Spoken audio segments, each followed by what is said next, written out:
Vande Mataram Paschimanchal live देख रहे हैं आप। आपके साथ मैं हूं शिवानी मिश्रा। बुलेटिन की शुरुआत बड़ी खबर के साथ करेंगे। बड़ी खबर आगरा से।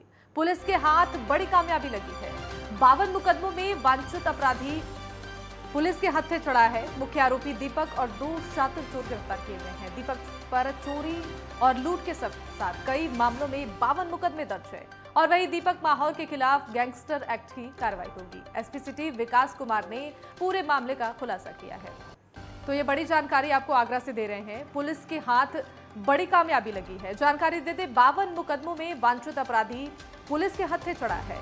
मुख्य आरोपी दीपक और 2 शातिर चोर गिरफ्तार हुए हैं और दीपक पर चोरी, लूट समेत कई मामले दर्ज हैं। 52 मुकदमों में दीपक माहौर के खिलाफ गैंगस्टर एक्ट की कार्रवाई होगी। और वहीं आपको ये भी बता दें कि एसपी सिटी विकास कुमार ने खुलासा किया है। तो ये आगरा से बड़ी खबर आपको बता रहे हैं। पुलिस को बड़ी कामयाबी हाथ लगी है। जानकारी दे दें 52 मुकदमों में वांछित अपराधी पुलिस के हत्थे चढ़ा है। और वही मुख्य आरोपी दीपक और साथ ही 2 शातिर चोर गिरफ्तार किए गए हैं। दीपक पर चोरी, लूट समेत कई मामलों में 52 मुकदमे दर्ज हैं। 2 चोरी की गाड़ी बरामद की है। एक थाना सिकंदरा चोरी हुआ था और दूसरा थाना साहगंज से। और जिन लोगों के पास से ये गाड़ी बरामद हुई है वो आदतन अपराधी हैं। इसमें एक बहुत ही बड़ा आदतन अपराधी दीपक माहौर और झारखंडी है, पुत्र स्वर्गीय मुन्ना लाल। ये निवासी के नगर थाना सिकंदरा का रहने वाला है और इसके ऊपर 52 मुकदमे जनपद आगरा में पंजीकृत है। और इसके साथ जो 2 अन्य लोगों को गिरफ्तार किया गया है उसमें राजकुमार पुत्र स्वर्गीय भगवान सिंह और अर्जुन पुत्र स्वर्गीय रामगोपाल, इनको भी गिरफ्तार किया गया है। एक और बड़ी खबर मेरठ से, जहां युवक की पीट पीट कर हत्या कर दी गई। मृतक के शरीर पर कटीले तारों के निशान हैं और वहीं घूमने के बहाने घर से उसे दोस्त बाहर ले गए थे। मृतक के परिजनों ने थाने में तहरीर दी है। पुलिस पूरे मामले की जांच पड़ताल में जुटी हुई है। तो बड़ी खबर आपको मेरठ से बता रहे हैं, जहां युवक की पीट पीट कर हत्या कर दी गई है और वहीं मृतक के शरीर पर कटीले तारों के निशान भी नजर आ रहे हैं। जानकारी देते घुमाने के बहाने दोस्त घर से बाहर ले गए थे और वहीं मृतक के परिजनों ने थाने में तहरीर दी है। हालांकि पुलिस पूरे मामले की जांच पड़ताल में जुटी हुई है। तो ये बड़ी खबर मेरठ से, जहां युवक की पीट पीट कर हत्या कर दी गई है। आपको ये भी जानकारी देते हैं, मृतक के शरीर पर कटीले तारों के निशान भी नजर आ रहे हैं और वहीं घूमने के बहाने दोस्त घर से बाहर ले गए थे। मृतक के परिजनों ने थाने में तहरीर भी दे दी है और पूरे मामले में पुलिस जांच पड़ताल कर रही है। वाना के कस्बे में शुभम नाम का एक लड़का, जिसकी उम्र लगभग 27-28 साल है, उसकी गला दबाकर और किसी भारी चीज़ से सिर पर वार करके हत्या की गई है। उसके पिताजी के द्वारा तहरीर दी गई है, जिसमें 2 लोग जो उसके साथ थे, साथ में दारू पी रहे थे, उनको नेम करवाया गया है। मुकदमा पंजीकृत करवाया जा रहा है। उसमें से एक व्यक्ति को सूचना मिल रही है, शीघ्र गिरफ्तारी कर ली जाएगी। अगली कार्रवाई की जाएगी।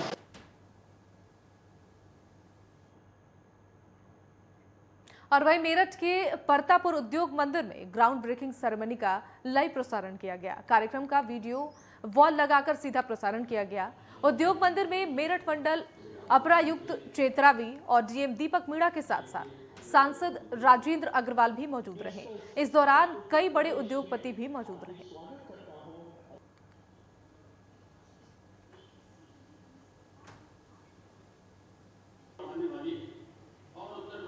और वहीं कासगंज में भारतीय जनता पार्टी सरकार के 8 साल पूरे हो जाने पर कासगंज के बीजेपी कार्यालय पर रिपोर्ट टू नेशन कार्यक्रम का आयोजन किया गया, जिसमें क्षेत्रीय सांसद राजवीर उर्फ राजू भैया ने सरकार की 8 साल की उपलब्धियों का गुणगान किया और साथ ही उन्होंने भारतीय जनता पार्टी सरकार की जीत का श्रेय बीजेपी की नीति और रीति को दिया।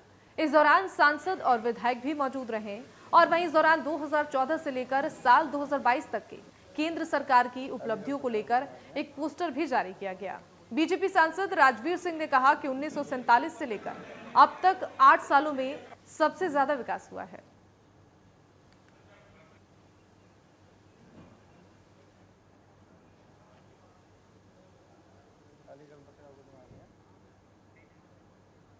देखिए ये कार्यक्रम पूरा 1 महीने चलेगा और जितने भी हमारे लाभार्थी हैं उनसे कॉन्टेक्ट किया जाएगा और जो हमारे बूथ हैं जहाँ पे हम लोग जीत नहीं पाते हैं, ये योजना बनाई गई है कि उन बूथों को कि कैसे जीता जाए, इसकी भी एक योजना है और इसी 1 महीने के अंदर वो पूरी की जाएगी। 10 दिन में 75 घंटे हमको गांव में रहना है, वहाँ की समस्याओं को समझना है, वहाँ के कौन से समीकरण कैसे समीकरण हैं, हम क्यों हारते हैं, उसके कारण क्या है, उसका समाधान करने का पूरा प्रयास किया जाएगा।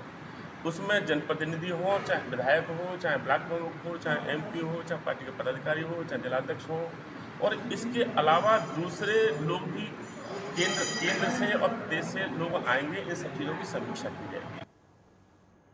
और वहीं ग्रेटर नोएडा में सांसद डॉक्टर महेश शर्मा ने प्रेस कॉन्फ्रेंस कर केंद्र सरकार के 8 साल पूरे होने को लेकर सरकार का रिपोर्ट कार्ड जनता के सामने पेश किया। और वहीं इस दौरान सांसद महेश शर्मा ने केंद्र सरकार की तमाम उपलब्धियों को भी गिनवाया है। सांसद ने कश्मीरी पंडितों को लेकर कांग्रेस पर हमला बोला। उन्होंने कहा राहुल गांधी के पूर्वजों की वजह से देश दंश झेल रहा है। तेजपाल नागर जी, हमारे नोएडा में भविष्य अंधकार में नजर आता था। और वहीं बदायूं में केंद्रीय सहकारिता राज्य मंत्री बीएल वर्मा मोदी सरकार के 8 वर्ष पूरे होने पर मोदी सरकार की जन कल्याणकारी उपलब्धियों के फोल्डर का विमोचन किया और इस दौरान उपलब्धियों को लेकर चर्चा भी की गई। और वहीं कार्यक्रम में केंद्र सरकार के लाभार्थियों को सम्मानित किया गया। ज्ञानवापी मस्जिद मामले पर उन्होंने कहा कि ये मामला अब कोर्ट में है, लेकिन अब तक जो फुटेज सामने आए हैं और जो तथ्य मिले हैं उनसे मैं ये कह सकता हूं कि जो कोर्ट का निर्णय आएगा वो बहुत ही अच्छा होगा और हिंदुओं के पक्ष में आएगा। और वहीं कश्मीर के मुद्दे पर उन्होंने कहा कि कश्मीर में जो घटनाएं सामने आई हैं वो बेहद दुखद है। लेकिन मुझे पूरी उम्मीद है कि निर्णय जो आएगा अच्छा है। अब केजरीवाल जी को डर क्यों लगता है? जांच एजेंसी है उसको काम कर देना चाहिए। ये पहले से क्लीन चिट देने पर लगे हुए हैं, इसका मतलब आपकी भी उसमें कहीं ना कहीं सह है। और जब मनीष सिसोदिया का नाम आ रहा है, आने दीजिए, उन्हें कायम कष्ट हो रहा है।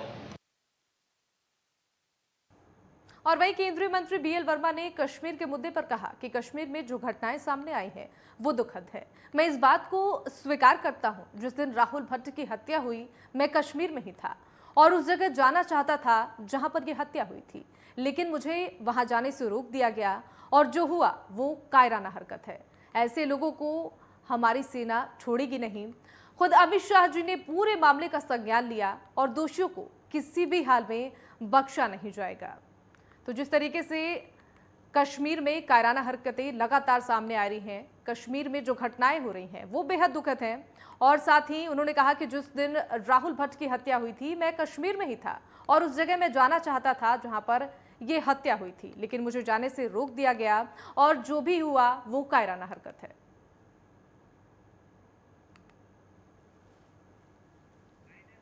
और लेकिन मुझे पूरी उम्मीद है कि निर्णय जो आएगा अच्छा है। अब केजरीवाल जी को डर क्यों लगता है? जांच एजेंसी है उसको काम कर देना चाहिए। ये पहले से क्लीन चिट देने पर लगे हुए हैं, इसका मतलब आपकी भी उसमें कहीं ना कहीं सह है। और जब मनीष सिसोदिया का नाम। और वहीं आगरा की छाता पुलिस ने बड़ी कार्रवाई करते हुए 2 गैंगस्टरों की 3.5 करोड़ की संपत्ति कुर्क की है। पुलिस ने गैंगस्टर शाकिर के मकान को भी सीज कर दिया है और पुलिस ने शाकिर के बाइक और लग्जरी गाड़ियों को सील कर दिया है। आपको ये भी बता दें कि सनी कुरैशी और शाकिर कुरैशी पर कई थानों में मामले भी दर्ज हैं और वहीं अभी दोनों गैंगस्टर पुलिस की पकड़ से दूर हैं। पुलिस दोनों गैंगस्टरों की तलाश में जुटी है।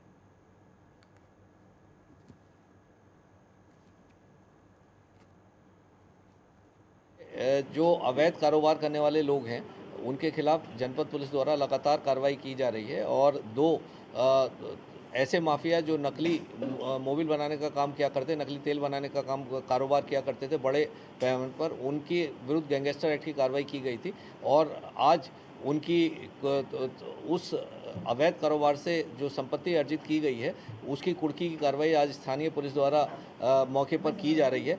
और ये दोनों का नाम शनी अहमद कुरैशी और शारिक, जो दोनों भाई हैं, इसमें से एक की 1 करोड़ 72 लाख और 1 करोड़ 70 लाख इस तरह लगभग 3.5 करोड़ रुपए की संपत्ति दोनों की मिलाकर कुर्क की गई है। और वहीं ग्रेटर नोएडा प्राधिकरण ने अनोखी पहल की है। प्राधिकरण के कई गांव-गांव में सफाई अभियान की गति को तेज कर दिया गया है। प्राधिकरण ने गांव को कूड़ा मुक्त कराने का संकल्प ले लिया है। पानी का प्रदूषण रोकने और बारिश के पानी को सजोने के लिए सख्त कदम उठाए गए हैं और वहीं गांव में प्रदूषण फैलाने वालों पर जुर्माना लगाने की बात कही गई है। और वहीं प्राधिकरण के स्वास्थ्य विभाग की तरफ से कर्मचारियों को सम्मानित भी किया गया है और इस दौरान 30 जून तक गवर्नमेंट फैसिलिटी में mother and new born care unit बनाने का लक्ष्य रखा गया है।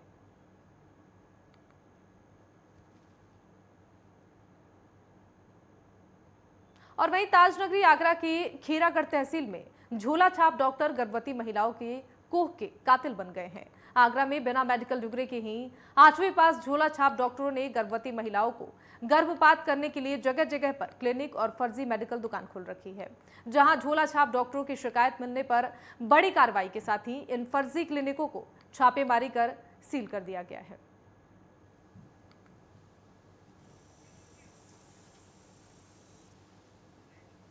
पंचायत अधिकारियों के निर्देशानुसार झोला छापों पर कार्रवाई की जा रही है। कितनी दुकानों पर आपने झोला छाप सील की सर? 2 दुकानें सील हुई हैं और 2 को नोटिस दिए गए हैं। खीरागढ़ तहसील में लगातार झोला छाप डॉक्टरों के हौसले बुलंद देखे जा रहे हैं। समय समय पर ये कार्रवाई की जाती है। जहाँ से शिकायतें मिलती हैं वहाँ पर कार्रवाई की जाती है। जी सर, किसी डॉक्टर जो बिना डिग्री डॉक्टर जो दुकानों को खोल के बैठे हैं सर, उनकी सर स्वास्थ्य विभाग पहले से जांच क्यों नहीं करता है सर? तो बड़े बड़े हादसे हो जाते हैं खीरागढ़ तहसील के अंदर। ये ऐसा नहीं है, कार्रवाई समय समय पर होती है जिले लेवल से भी। और वक्त यहाँ पर एक छोटे से ब्रेक का है, फौरन लौटेंगे।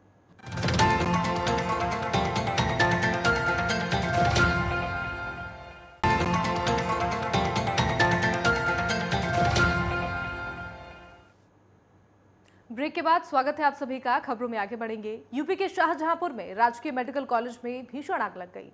आग की यह वारदात मेडिकल कॉलेज में दूसरे मंजिल पर स्थित मेल मेडिकल वार्ड के अंदर मेडिसिन सेंटर में लगी और घटना के वक्त 3 दर्जन से ज्यादा मरीज इस वार्ड में भर्ती थे और वहीं आग लगते ही पूरे मेडिकल वार्ड में भगदड़ मच गई। मरीजों के परिजन अपने अपने मरीजों को लेकर भागने लगे और आग की सूचना के बावजूद न तो मौके पर फायर ब्रिगेड की टीम पहुंची और न ही मेडिकल कॉलेज का कोई जिम्मेदार अफसर।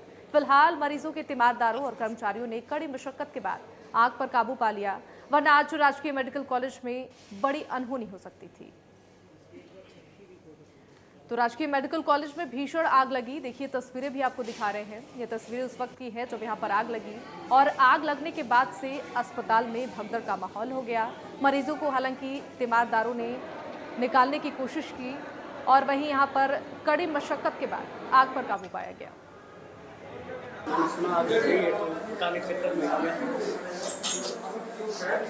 तो कहाँ लगी थी आग? क्या है ये गोदाम है? ये मेडिसिन है। फिर कैसे, कितने लोगों ने बुझाई? कौन लोग हैं, किन लोगों ने बुझाई? बाढ़ में तो सब जानकारी है। और वहीं आगरा के किरावली के देहात क्षेत्र में एक बार फिर से बाबा का बुलडोजर गरजा है, जहां उप जिलाधिकारी अनिल कुमार सिंह के नेतृत्व में अवैध अतिक्रमण पर एक के बाद एक ताबड़तोड़ कार्रवाई की गई है। और वहीं प्रशासन को अवैध अतिक्रमण के नीचे सैकड़ों साल पुराना कुआं मिलने का दावा किया गया है और प्रशासन की टीम ने गांव सहनपुर में लगभग 1.5 दर्जन बने पक्के अवैध अतिक्रमण को ध्वस्त किया है। तो देखिए लगातार उत्तर प्रदेश में अवैध अतिक्रमण के खिलाफ कार्रवाई की जा रही है। बाबा का बुलडोजर लगातार यहां गरजता नजर आ रहा है और इसी कड़ी में उत्तर प्रदेश के आगरा से ये जानकारी है, जहां प्रशासन ने अवैध अतिक्रमण को ध्वस्त कराया है। तस्वीरें भी आप देख सकते हैं। अवैध अतिक्रमण को यहां पर ध्वस्त कराया गया है। 1.5 दर्जन से ज्यादा पक्के अवैध निर्माण को ध्वस्त किया गया है।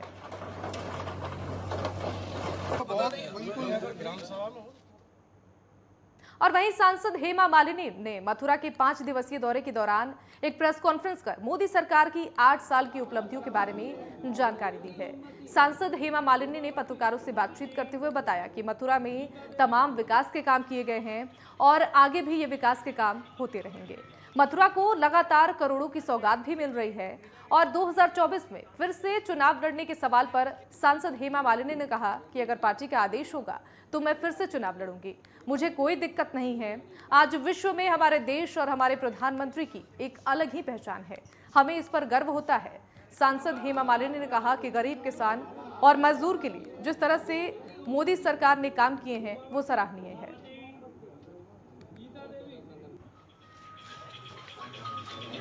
यहाँ बहुत सारी की है। अभी जो नया जो शुरू होने वाला है वो बरेली से पीलीभीत का जो नेशनल हाईवे है उसके लिए हमने 14,000 करोड़ का स्वीकृति की है।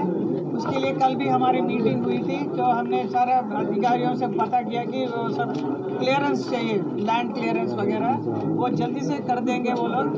हम लोगों का ज़रा काफ़ी पीछे पड़ा रहना पड़ता है क्योंकि वो सारा काम अक्टूबर में शुरू हो जाएगी और 2024 से पहले ये पूरा रेडी हो जाएगा रोड, जिससे राया ब्लॉक में रहने वालों को बहुत सुविधा मिलेगी। इसके अलावा 84 कोस परिक्रमा की थी मैंने, उसमें 4,000 करोड़ का काम शुरू होने वाला है। खबरों में आगे बढ़ेंगे। एटा जनपद के अलीगंज स्थित औगानपुर गांव में बाबा साहब अंबेडकर मूर्ति का प्रकरण शांत होने का नाम नहीं ले रहा है। अब भीम आर्मी के राष्ट्रीय उपाध्यक्ष ने प्रशासन पर गंभीर आरोप लगाते हुए न्याय नहीं मिलने पर 48 घंटे बाद एटा बंद करने की धमकी दी है और वहीं इस प्रकरण को दूसरी राजनीतिक पार्टियों से भी जोड़ दिया है। आपको ये भी जानकारी दे दें, ये पूरा मामला औगानापुर गांव में बीते शनिवार का है, जहां गांव के अराजक तत्वों पर बाबा साहब भीमराव अंबेडकर की प्रतिमा को निजी भूमि पर अवैध कब्जे की नीयत से प्रशासन के बिना अनुमति के जबरन स्थापित करने का आरोप लगा है और वहीं प्रतिमा की सुरक्षा में तैनात पुलिस कर्मियों के साथ अराजक तत्वों ने अभद्रता भी की थी और साथ ही जमीन के मालिक और उसकी पत्नी को जान से मारने की नीयत से घटना को अंजाम देते हुए बदसलूकी की। और कारण सबसे बड़ा ये है कि यहाँ पर जो अम्बेडकर पार्क है वो काफी वर्षों पुराना अम्बेडकर पार्क है और जो पट्टा है उसको बहुत सारे लोग जो है ना खरीदते रहते हैं, बेचते रहते हैं, परंतु आज तक किसी ने अम्बेडकर पार्क को जो है ना हटाने की कोशिश नहीं करी। उनको पता है कि डॉक्टर अम्बेडकर जो है वो संविधान निर्माता है, लेकिन अभी जो है बीजेपी के कोई व्यक्ति हैं, सत्ताधारी व्यक्ति हैं, तो उन्होंने प्रशासन को पूरे दबाव में लेकर इस गाँव में हमारे लोगों पर इतनी लाठियां भिजवाई और लाठियां चलवाई। हमारी महिलाओं को यहां से घर से निकाल कर पीटा गया। और कासगंज के गंज डुंडवारा नगर के सहावर रोड पर मदरसा दारुल उलूम उस्मान बिन अफ्फान में हज प्रशिक्षण और टीकाकरण शिविर का आयोजन किया गया, जिसमें हज यात्रा पर जाने वाले हज यात्रियों को मौलाना कलीमुहाल ने ट्रेनिंग दी है। और कोरोना महामारी की वजह से पिछले 2 साल से कोई भी व्यक्ति हज यात्रा के लिए नहीं जा सका, लेकिन इस बार सरकार द्वारा हज यात्रा पर जाने के लिए पाबंदी हटा दी गई है और जिले से कुल 28 लोग इस बार हज यात्रा पर जा रहे हैं। और इसी को लेकर आज जनपद कासगंज से गंज डुंडवार नगर के सहावर रोड पर मदरसा दारुल उलूम उम्मान बिन अफ्फान में हज प्रशिक्षण और टीकाकरण किया गया। मदरसा उस्मान बिन अफ्फान में आज हज वैक्सीनेशन के लिए एक शिविर लगाया गया, जिसमें जो भी हज पे जा रहे हैं लोग उनको सबको वैक्सीनेट किया जा रहा है और उनके कार्ड वगैरह जितने भी हैं वो सबको ले जा रहे हैं ताकि उनको वहाँ जाने के बाद कोई समस्या का सामना न करना पड़े। कितने लोगों को वैक्सीनेशन? तकरीबन यहाँ 27 लाभार्थियों की लिस्ट प्राप्त हुई है। 27 लाभार्थियों में से 7 ने कासगंज में लगवा लिया है। 20 लाभार्थियों की जो हमें लिस्ट प्राप्त हुई है उसके हिसाब से हम यहाँ पे वैक्सीनेशन करा रहे हैं। ये पूरे जिले के हैं क्या, मतलब ब्लॉक के हैं? ये पूरे जिले के 27 लाभार्थी थे टोटल, जिसकी हमें लिस्ट प्राप्त हुई, जिसमें से 7 पहले ही लग चुके हैं, केवल 20 हमारे द्वारा लगाए जा रहे हैं गंज डुंडवारा में। आपको अफवान मदरसे हजों का एक सफ़र होता है और बहुत मुबारक और पवित्र और मुक़द्दस सफ़र होता है, तो इस सफ़र में ज़ाहिर बात है परेशानी भी आती है, तो उनमें सब्र करना चाहिए उनको और आपस में लड़ाई झगड़ा है ये इससे भी परहेज करना है और हर बुरी बात से किसी को तकलीफ न पहुँचे इससे भी परहेज करना है। तो ये चीज़ें समझाई जाती हैं कि यहाँ से लेके एयरपोर्ट तक और फिर एयरपोर्ट के जहाज़ में जो हमारे कोई सामान में कोई ऐसी चीज़ें हो जो नुकसानदेह हो, परेशानी का सबब बने, तो ये भी हम समझाते हैं कि कोई सामान ऐसा गलत न ले जाए और किसी से कोई झगड़ा न करें। कोई तकलीफ की बात आई हो तो उसको कुछ और मतलब उस पर सब्र से काम लें। और फिर वहाँ जो अरकान होते हैं हज करने के, उनकी भीड़ होती है, तो उसमें अरकान सही होना चाहिए, सुन्नत के मुताबिक होना चाहिए, जो तरीका है सही उसके मुताबिक होना चाहिए, तो वो समझाना ज़रूरी है।